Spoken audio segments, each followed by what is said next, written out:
삶과 죽음은 왜 예고 없이 찾아와 우리를 가장 아픈 방식으로 흔들어 놓는 걸까요? 우리는 늘 나중에 다음에라며 사랑한다는 말을 미루곤 합니다. 하지만 만약 그 다음이라는 시간이 영원히 오지 않는다면 남겨진 사람들은 그 텅 빈 자리를 무엇으로 채워야 할까요? 드라마 화려한 날들 37화와 38화의 리뷰.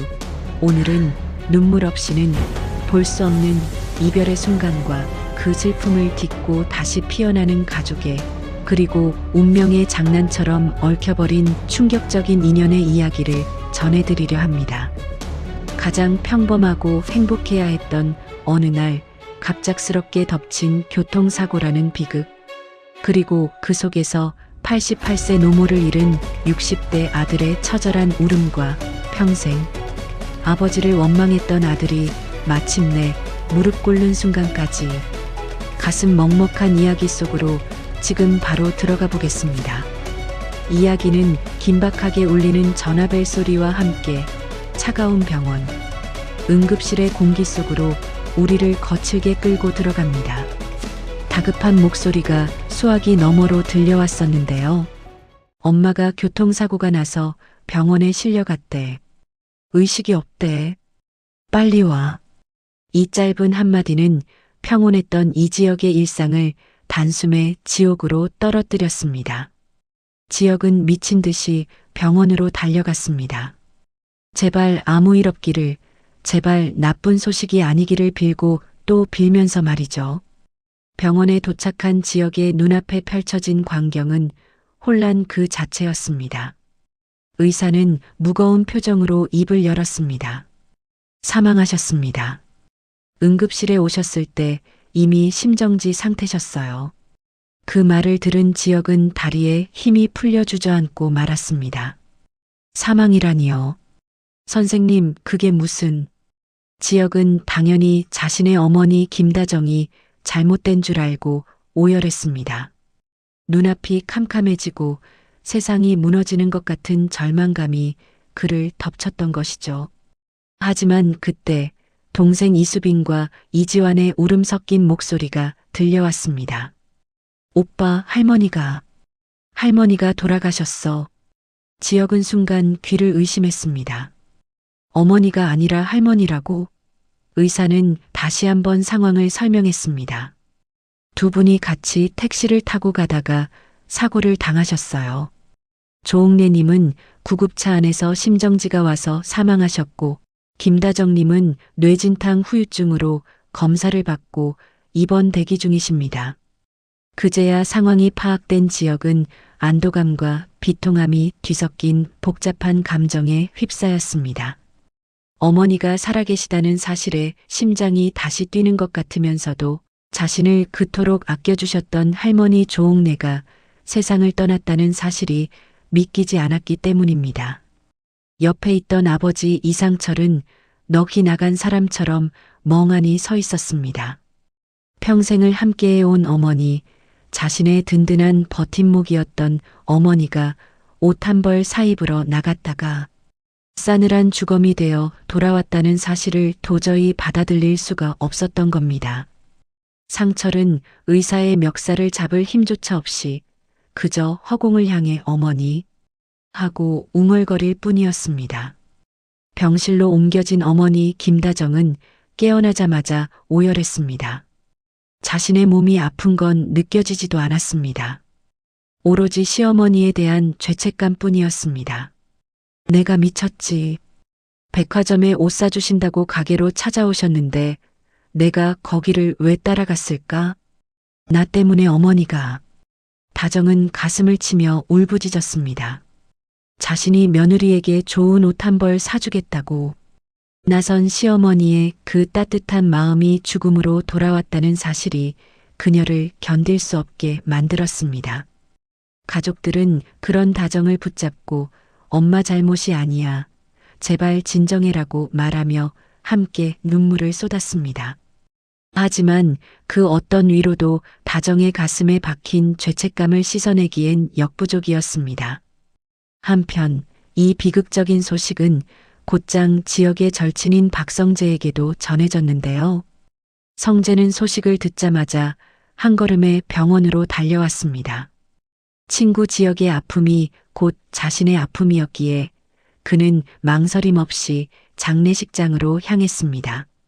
성재는 지역을 보자마자 어깨를 감싸 안으며 말했습니다. 지역아, 이게 무슨 일이냐?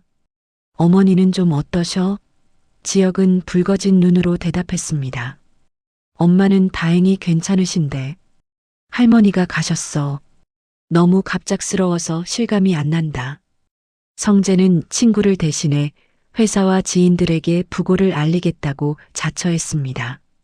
정신없을 친구를 위해 자신이 할 수 있는 모든 것을 하려는 성재의 모습에서 진한 우정이 느껴졌습니다. 하지만 지역은 한 사람에게만은 연락하지 말아달라고 부탁했습니다. 바로 지은호였습니다. 은호한테는 말하지 마. 걔 지금 몸도 안 좋은데 충격받으면 안 돼. 자신이 그토록 힘든 와중에도 간이식 수술 후 회복 중인 은호를 먼저 걱정하는 지역의 마음. 그것은 사랑이 아니면 설명할 수 없는 깊은 배려였습니다. 그 시각 병원의 또 다른 병실에서는 전혀 다른 분위기의 대화가 오가고 있었습니다. 바로 박성재의 계모이자 야망의 화신인 고성이와 그녀의 숨겨진 아들 우진의 만남이었습니다. 고성이는 아들 우진이 간이식 수술을 무사히 마치고 회복 중인 것을 보며 안도의 한숨을 내쉬었습니다. 하지만 그녀의 안도는 모성애에서만 비롯된 것이 아니었습니다. 그녀는 아들에게 서늘한 눈빛으로 말했습니다. 우진아, 너간에 문제 생기고부터 박 회장 모르게 여기까지 오느라고. 엄마가 얼마나 마음 졸였는지 잊으면 안 돼. 이번에 퇴원해서 미국 들어가면 피치 올려야 해. 마지막 학기 잘 관리해서 박성재보다 성적 좋아야 하는 거 잊지 말고. 아들이 죽음의 문턱을 넘고 돌아온 순간에도 그녀는 아들을 경쟁의 도구로만 바라보고 있었습니다. 내가 성재 형을 이길 수 있을 거라고. 아직도 엄마는 믿어요? 라고 묻는 우진에게 고성이는 단호하게 대답했습니다. 믿지. 넌 반드시 성재를 이겨야 하니까. 박성재가 어떻게 변했든 넌 더 강해질 거야. 그녀의 눈에는 아들의 건강보다 박성재를 이기고 회사를 차지하겠다는 욕망이 더 크게 이글거리고 있었습니다. 장례식장의 슬픔과는 대조적으로 이곳에는 차가운 권력욕만이 감돌고 있었습니다. 다시 장례식장으로 화면이 전환됩니다. 빈소에는 할머니 조옥래의 영정사진이 놓였습니다. 지환이 가져온 사진 속 할머니는 너무나도 곱고 환하게 웃고 있었습니다. 액자, 내가 넣었어?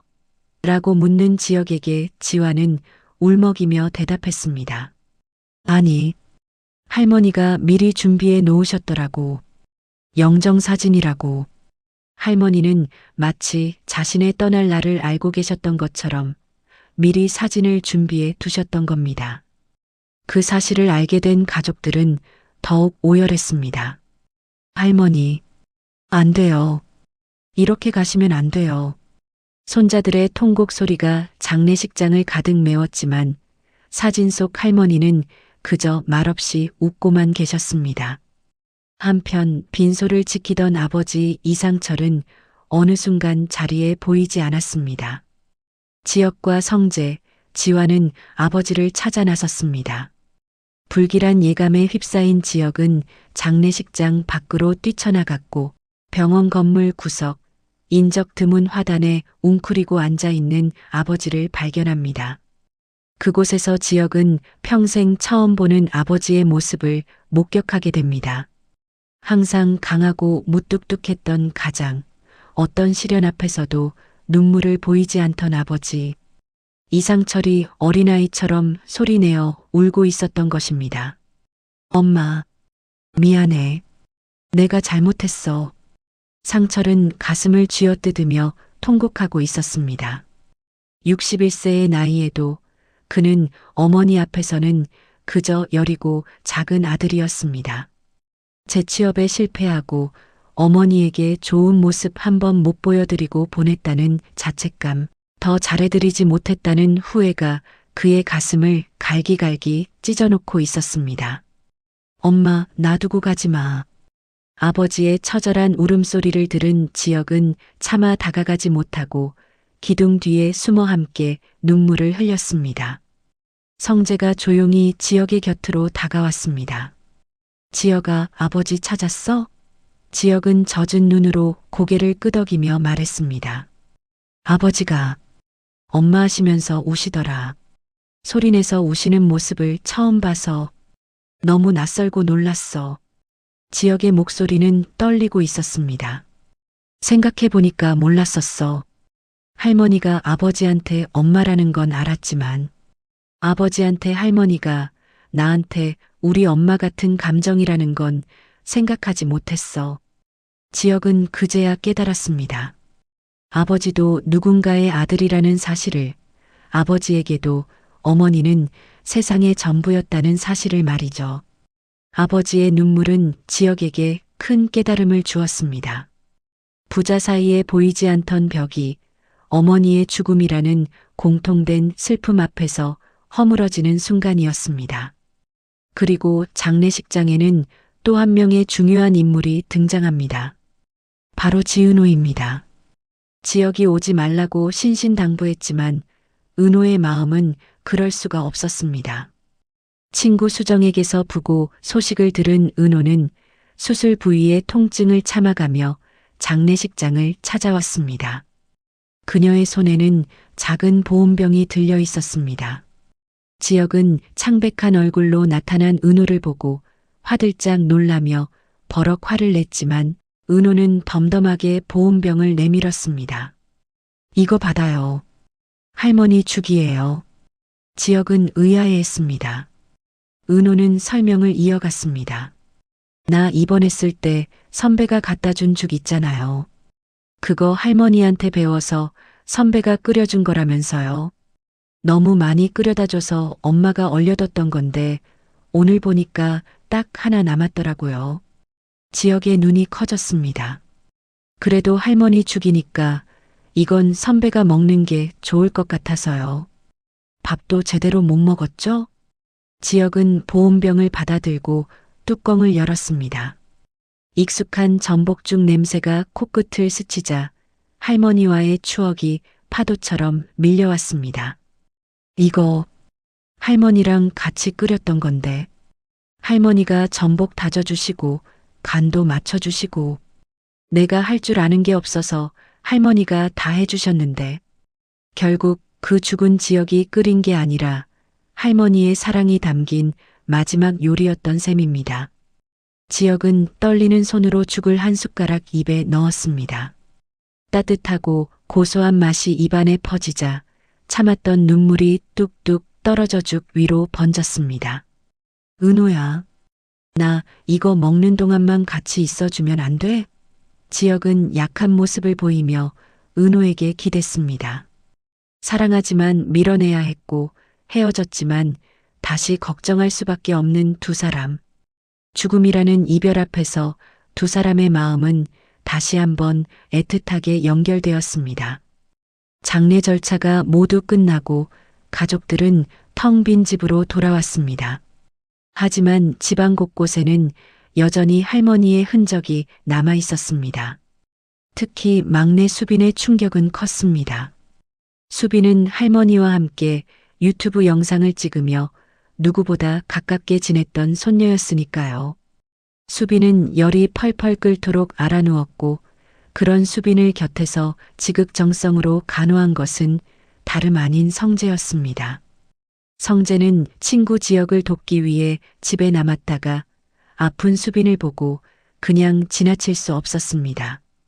수빈아, 약 먹자. 이거 먹어야 열 내려. 성재는 밤새 수빈의 곁을 지키며 물수건을 갈아주고 약을 챙겨 먹였습니다. 수빈은 희미한 의식 속에서도 성재의 따뜻한 손길을 느꼈습니다.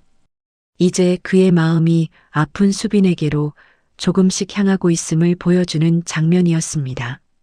하지만 가장 큰 문제는 아버지 이상철이었습니다. 그는 장례식 이후 곡기를 끊고 방 안에만 틀어박혀 있었습니다. 지역이 족발을 사오고 다정이 국수를 끓여줘도 거들떠보지 않았습니다. 상철은 삶의 의욕을 완전히 잃어버린 듯 했습니다. 그러던 어느 날 침울한 분위기의 지역에게 낯선 번호로 연락이 왔습니다. 이지혁 씨 되시나요? 저 정보아입니다. 정보아. 지혁과 계약 결혼을 하기로 했다가 결혼식 당일 도망쳤던 그 여자. 지혁에게 씻을 수 없는 모욕과 상처를 줬던 그녀가 돌아온 것입니다. 지혁은 당황스러움과 분노를 동시에 느끼며 그녀를 만나러 나갔습니다. 하지만 보아의 입에서 나온 말은 뜻밖이었습니다. 미안해요. 정말 미안해요, 지혁 씨. 우리 아버지가 그 정도 사람인 줄은 몰랐어요. 지혁 씨 부모님께 그런 짓을 할 거라고는 꿈에도 생각 못했어요. 지혁은 미간을 찌푸렸습니다. 그런 짓이라뇨? 그게 무슨 말입니까? 보아는 울먹이며 말했습니다. 보상은커녕 아버지가 그렇게 무리한 짓을 했는데 왜 나한테 말을 안 했어요? 저 진짜 몰랐어요. 지혁은 순간 머리를 한 대 맞은 듯 멍해졌습니다. 알고 보니 정보아의 아버지 정호영 사장이 비서를 보내 상처를 찾아가 모욕적인 말들을 던졌던 겁니다. 결혼식 비용은 우리가 댔으니 책임 없다. 다만 신랑 측 의상비 정도는 실비로 보상해주겠다. 그러면서 건넸던 돈 2천만 원. 지혁은 그 사실을 알고 가슴이 찢어지는 듯 했습니다. 자신이 조건을 조차 선택했던 그 결혼이 결과적으로 아버지를 얼마나 비참하게 만들었는지 깨닫게 된 것입니다. 집으로 돌아온 지혁은 굳게 닫힌 아버지의 방문을 열었습니다. 어두운 방 안 상철은 돌아가신 어머니의 사진을 껴안고 웅크리고 있었습니다. 지혁은 그 앞에 무릎을 꿇었습니다. 그리고 참았던 눈물을 터뜨리며 오열했습니다. 아버지, 잘못했어요. 제가 정말 잘못했어요. 저 때문에 그런 모욕을 당하셨는데 왜 진작 저한테 얘기를 안 하셨어요? 지역의 오열에 상철은 덤덤하게 하지만 젖어있는 목소리로 대답했습니다. 그걸 내가 어떻게 얘기해? 내가 다른 남자 좋아하는 여잔데 돈 보고 결혼하려고 해서 내가 그 모욕을 받았다고 그렇게 얘기를 해? 그걸 어떻게 건드려? 내가 더 상처받을 게 뻔한데. 부모가 어떻게 자식 약점을 공격해? 이 한마디. 부모가 어떻게 자식 약점을 공격해? 이 말은 지역의 가슴에 비수처럼 꽂혔던 지난날의 원망을 단숨에 녹여버렸습니다. 아버지는 아들의 비겁한 선택조차 자신의 상처로 감싸 안으며 침묵하셨던 겁니다. 상철은 우는 아들을 보며 그제야 속에 담아두었던 섭섭함을 털어놓았습니다. 그 잘못했습니다. 소리 한마디 하는 게 그렇게 비싸게 어려웠냐? 이놈의 자식이. 참 잘났다 그래. 두 부자는 서로를 부둥켜 안고 오열했습니다. 33년의 세월 동안 쌓여왔던 오해의 벽이 아버지의 깊은 사랑과 아들의 뒤늦은 깨달음으로 무너져 내리는 순간이었습니다. 그렇게 한바탕 폭풍 같은 화해가 지나간 뒤 집안에는 다시 사람 사는 냄새가 피어올랐습니다. 바로 라면 냄새였습니다. 가족들은 콩나물을 넣은 라면을 함께 나누어 먹었습니다. 막내 수비는 할머니 가신 지 며칠 안 됐는데 맛있다고 라면을 먹는다며 죄책감을 느꼈지만 상철은 덤덤하게 말했습니다.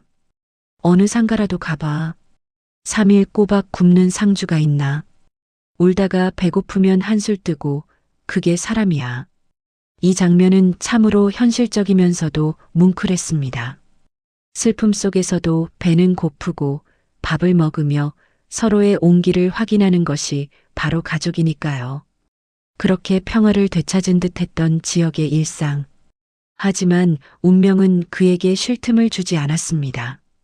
맥주를 사러 편의점에 다녀오던 길, 지역의 눈에 믿을 수 없는 장면이 포착됩니다. 익숙한 차 한 대가 골목길로 들어섭니다.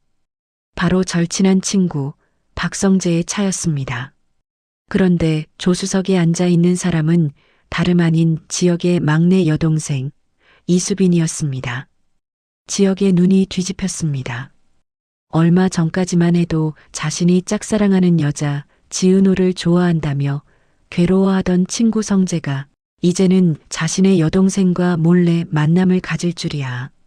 지역은 거칠게 차 문을 열고 소리쳤습니다. 둘 다 내려. 골목길 가로등 아래 세 남녀의 숨막히는 대치가 시작됩니다. 지역은 성재의 멱살을 잡을 듯한 기세로 몰아붙였습니다. 박성재, 너 지금 뭐하냐? 너 얼마 전까지 지은호 좋아했잖아. 몇 년 동안 은호 좋아했으면서 지금 내 여동생이랑 뭐하는 건데? 하지만 성재의 눈빛은 예전과 달랐습니다. 은호를 바라볼 때의 그 애틋하고 조심스러웠던 눈빛이 아니었습니다. 확신에 찬, 그리고 물러설 곳 없는 남자의 눈빛이었습니다. 은호를 좋아하는 게 아니라 동경했던 거라고 말했잖아. 좋아하는 감정이 뭔지 수빈이 때문에 알게 됐어. 수빈이가 나한테 그 정도라고. 성재의 폭탄 발언에 지역은 기가 막힐 노릇이었습니다. 단순히 친구라서 반대하는 게 아니었습니다. 지역은 누구보다 성재의 집안, 즉 박진석 회장의 집안이 얼마나 무서운 곳인지 잘 알고 있었습니다. 지역아, 내가 나 좀 한 번만 봐주면 안 되겠냐? 성재의 애원에도 지역은 단호하게 선을 그었습니다. 너 이혼남이잖아. 그것뿐이야? 우리 부모님은? 아니, 그 전에 너네 집안은 어쩔 건데?